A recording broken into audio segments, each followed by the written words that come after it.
teachings of the world. Are you intrigued? His passion in food, fashion, and education has brought him great success in inspiring his clients to achieve their highest potential. We are delighted and honored to have Domingo Lumanog here today at the Local Dive. Welcome. There you are. Hi, Belle. How are you? I'm really well. How are It's you? always a pleasure to see you. That's always a pleasure to see you. It's always fun to see you out and about at events. Don't we have a hoot? Yes, all the time. Never any dead air. So you know what, my friend, I got to tell you, after reading your biography, I shed a few tears. So I got to admit, it was very Oh, heartfelt. Really touched. It really touched my soul. So I'm so excited to have you here with us today. And I think your story of overcoming adversity will definitely resonate with everyone who is tuning in today. Will you tell us a little bit about yourself, your background, and some of the hardships you've overcome to get you where you are today? absolutely. And first of all, thank you so much for inviting me to share what I have to share with you, with everyone who's tuning in. Adversity is really something that I think all of us kind of experience, but I wanted to see if I can share. Bill, I have a presentation just to kind of keep me on track because I like to talk. So I'm not Good. sure if I can, if you guys can see that. Can you see? No. Oh, there we go. Can you see this? Yep. Yeah. Living as a Yeah. AAA student. Yeah. So I wanted to share with everyone my approach and how my life story and just perfect timing to just really kind of get started with living as a AAA student and what that really means for me. So acceptance and acknowledgement of adversities are a AAA approach in continuing to live my life to the fullest. So you know what, Bill? Growing up, I've always in the Philippines, I was always different. I was too dark to be Asian, too light to be African American, too feminine to be a boy, and obviously have boy parts to be a girl. So when I was in high school, I was dubbed fashionably different, for I was wearing frocks when I can. And thanks to the nuns, the priests, the missionaries for the uniforms required to have my attendance accounted for in my school years. Coming from a not so traditional family, I took a big inspiration from my mother, who I thought was different because she is the only African American in her class growing up like me. When I'm not studying at the library, I helped coordinate the sponsorship, aka beauty pageants in the school, and spearheaded forest cleaning drives. And yes, with my clutch, my tribe, and of course, a big smile. At that time, everything was swell. In 2005, that all changed when I and my family immigrated to Canada. Everything was new, everything was exciting. I was 21 when I moved, yet I left 21 years of foundation, friends, anchors I thought I'd grow old with.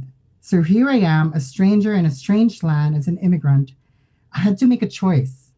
Do I sit by my window as I watch the snow falling from outside, like what we're experiencing today, and wish I was somewhere warmer, like back home in the Philippines, or create a snowman out of a snow outside my new home? I chose the latter and adapted. My first job in Canada, Bill, was a housekeeper at an inn with an hour and a half commute from my new home to get to work. This was November 11, 2005, 4 days after I landed from the tropics, days after I chose to build a snowman outside my new home. Cool. With my hand-me-down basic winter accessories, I waited for bus 29, local, right? To pick me up to take me to the train station so I could be transported to work. All day, I've asked myself, should I accept this or do I follow one of my siblings who chose to go back to the tropics and never look back? As stubborn as I am, I chose to keep going. A year later, I found another job that felt a little bit more my style, but a few years later, that company ceased operations in Canada and dismissed all staff, including myself. I am back to square one and felt I needed to reinvent myself. So I digged into fashion, moved into a different city, and I thought I was back on track.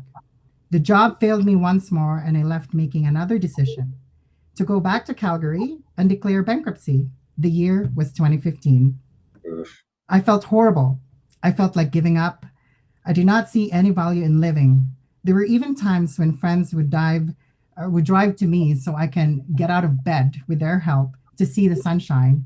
And finally, I chose once again and accept after years of denying myself the truth that I could be potentially bipolar like my mother.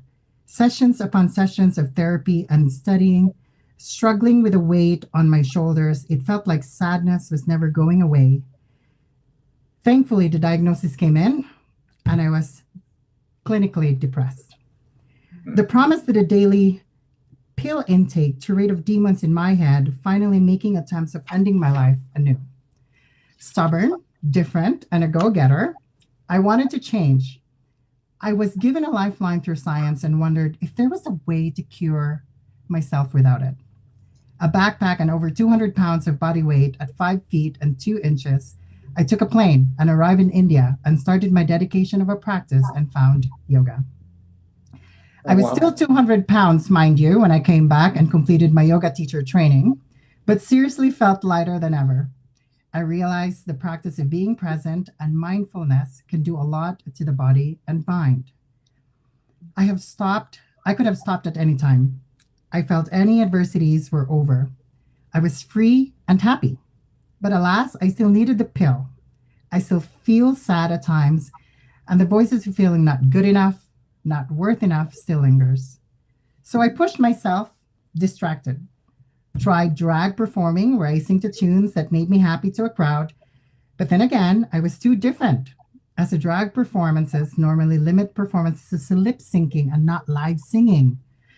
So I went on back to what I knew, personal shopping.